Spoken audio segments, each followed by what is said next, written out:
पाकिस्तान की तरफ से भारत पर हुआ हमला, जिसे कबायली हमला कहा गया, वो पहला देश की आजादी के बाद भारत पर आक्रमण था। वहां के स्थानीय आतंकवादियों, पाकिस्तानी सेना के षड्यंत्रकारियों ने मिलकर गिलगित से लेकर तमाम बड़े लंबे क्षेत्रों में भयानक अत्याचार किए थे। उन्होंने कोई पूजा स्थलों को नहीं छोड़ा। और मुझे लगता है वो जघन्य दिन कश्मीरियत और कश्मीरियों के लिए काले दिन के रूप में रहा है।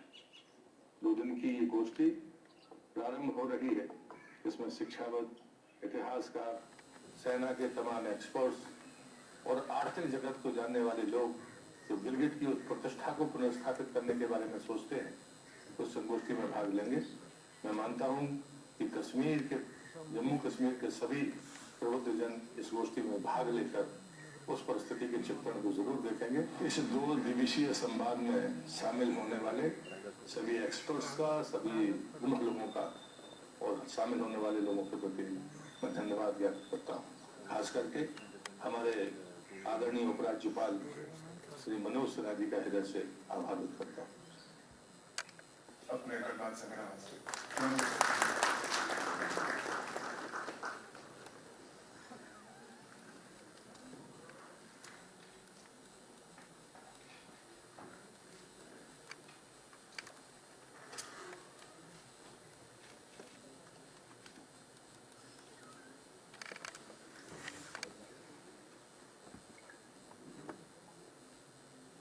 हमारे सलाहकार श्री बशीर खान साहब, जम्मू कश्मीर यूटी के chief secretary Shri V R. Subramanyam ji और उनके सिंपथाइजर्स के मुंह से नकाब उतारना, मैं समझता हूँ अब समय आ गया है। हमें इस काम को बड़ी मुस्तैदी से करना चाहिए। पाकिस्तान के विश्वासघात, जम्मू कश्मीर के अवाम की पाकिस्तानी फौज और उसके प्रॉक्सी फोर्सेस के खिलाफ दिलेरी और बहादुरी की कहानियां, हमारे सेना के वीर जवानों की कुर्बानी सभी तक पहुंचे, यही इस सिंपोजियम और एग्जीबिशन का उद्देश्य है और लक्ष्य। बहुत लोगों को शायद नहीं पता होगा, 26 अक्टूबर 1947 को जब जम्मू कश्मीर भारत का अभिन्न अंग बन गया था, तब भी यह भयावह मंजर और पाकिस्तान के आतंक का खेल जारी रहा। उस वक्त भी भ्रांतियां फैलाई गईं कि कश्मीर के अवाम के खिलाफ पाकिस्तान द्वारा चलाया जा रहा आतंक अब रुक जाएगा, लेकिन ऐसा नहीं हुआ। पहले नॉर्थ वेस्ट फ्रंटियर प्रोविंस के मुख्यमंत्री खान अब्दुल कयूम खान और फिर खुद जिन्ना ने आदेश दिया कि पाकिस्तान के अतिरिक्त फौज की टुकड़ी को तुरंत बारामूला, श्रीनगर और बनिहाल को कब्जा करने के लिए भेजा जाए। जिन्ना को अतिरिक्त फौज भेजने के मंसूबे के पीछे हटना पड़ा, तो उसकी वजह थी फील्ड मार्शल औसिन लेक, जो उस वक्त पाकिस्तानी फौज के सुप्रीम कमांडर थे। औसिन लेक ने जिन्ना को कहा कि जम्मू कश्मीर का भारत में विलय पूरी तरह से वैधानिक है और अगर अतिरिक्त फौज खोजी जाएगी तब जितने भी ब्रिटिश अफसरान हैं वे त्याग पत्र दे देंगे। तब जाकर के फैसला रुका था। दोस्तों, यह है पाकिस्तान का काला सच। उसने कश्मीरियत का अपमान किया, आतंक के अत्याचार से अवाम का बेरहमी से खून किया। मुझे आश्चर्य होता है कि 73 सालों से इस बर्बरता की दास्तान क्यों नहीं जन जन तक पहुंचाई गई, क्यों नहीं अवाम को पाकिस्तान की काली करतूतों के बारे में बताया गया। लोगों को यह क्यों नहीं पता कि विलय की अगली सुबह 8:30 बजे हमारे वीर जवानों की टुकड़ी जम्मू कश्मीर के अवाम की रक्षा, कश्मीरियत के एहसास को बचाने के लिए अपने प्राणों की बाजी लगा रही थी। अगर इतिहास के पन्नों को पलट कर देखेंगे तो आश्चर्य होगा कि कई दिनों तक हमारे बहादुर जवानों ने सफल मोर्चेबंदी और पराक्रम से पाकिस्तान के गुरिल्ला आक्रमण को नेस्तनाबूद कर दिया। श्रीनगर के उन दिनों की पीढ़ी ने राहत की सांस ली थी जब 4 और 5 नवंबर की रात को शहर की तरफ बढ़ रहे ट्राइबल लश्कर और पाकिस्तानी फौज को श्रीनगर पहुंचने से पहले ही त्रिकलबुल के पास हमारे वीर जवानों ने मौत के घाट उतार दिया और उनकी साजिश को पूरी तरह से नाकाम कर दिया था। दिल में कश्मीरियत और जुबान पर एक ही नारा, तेरा वैभव अमर रहे मां, हम दिन 4 रहे न रहे। यह हमारी सद्भावना है, यह हमारे वीरों की संस्कृति है। जम्मू कश्मीर का हर एक नागरिक हमारे दिल का, हमारे शरीर का अटूट हिस्सा है। दो शरीर भले दिख रहे हों, रूहानी तौर पर हम एक दूसरे से ऐसे जुड़े हैं, ऐसे खुले हैं, जैसे धमनियों में दौड़ने वाला लहू। दोस्तों, 22 अक्टूबर काला दिन तो है ही, यह हमारे लिए इतिहास के वह लम्हे हैं जिनसे अल्फाज ढूंढकर बुजुर्ग और युवा पीढ़ी दोनों को अवगत कराना है।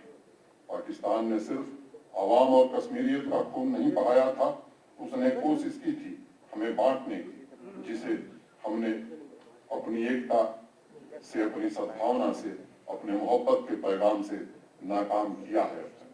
मैं इस सिंपोजियम में भाग ले रहे सभी विद्वानों का, सभी सम्माननीय गुणी जनों का आभार व्यक्त करता हूं और उन्हें साधुवाद देता हूं। 2 दिन तक चलने वाला यह कार्यक्रम हम उन पन्नों को भी पलटेंगे जिसके बारे में लोग भूलने लगे हैं। मिर्जा गालिब का एक शेर, रंगों में दौड़ते फिरने कि हम नहीं कायल, जब आंख ही से ना टपका तो फिर लहू क्या है। आप समझ गए होंगे उन पन्नों में कैसा दर्द है। मैं एक बात और कहना चाहूंगा, आतंक मानवता का सबसे बड़ा दुश्मन है और आप बखूबी जानते हैं इस आतंक को 1947 से पालने वाला कौन है। विश्व के किसी भी इंटेलिजेंस एजेंसी या सिक्योरिटी एजेंसी की रिपोर्ट को उठाकर देखिए, आपको जवाब साफ और स्पष्ट मिल जाएगा। कल जब पुलिस स्मृति दिवस में हमारे वीर शहीदों के नाम लिए जा रहे थे तो सभी की आंखें नम थी। हमारे जम्मू कश्मीर के, हमारे देश के वीर जवानों ने बहुत सी कुर्बानी दी है।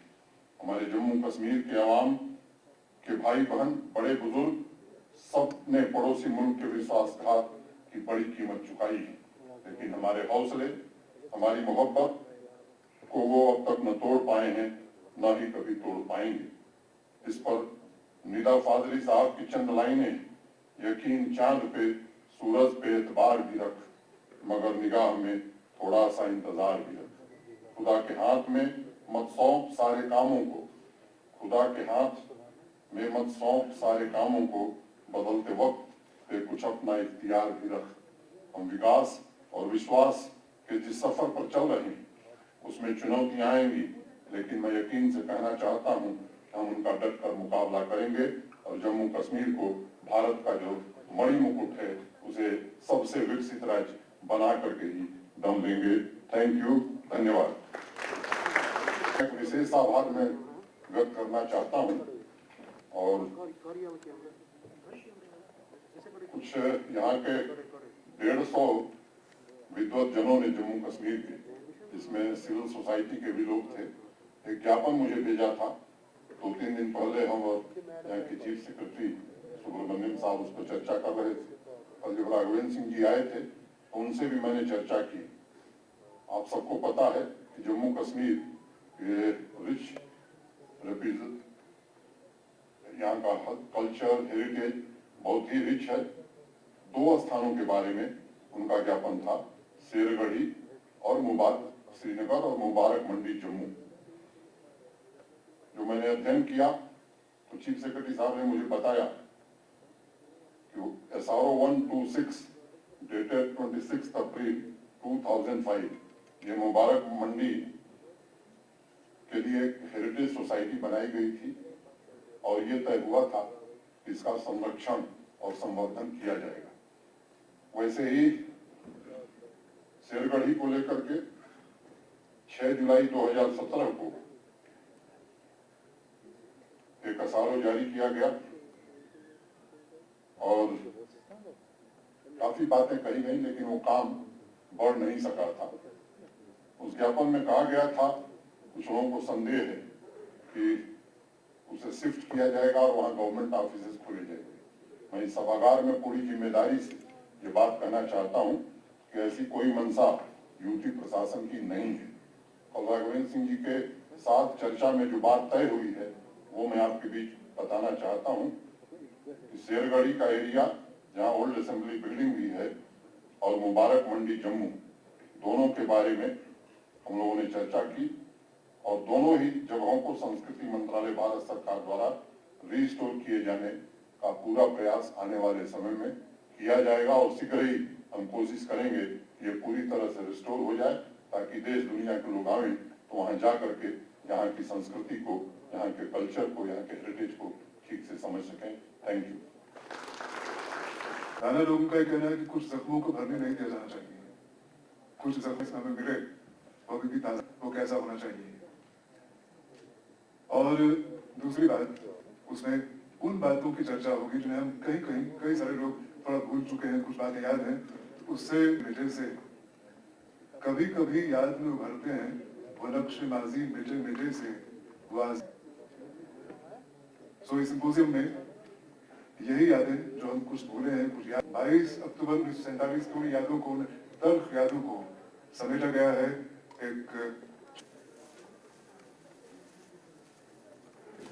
that provides you an idea of the events, the terrifying and horrifying events of 22nd October 1947, and also goes on to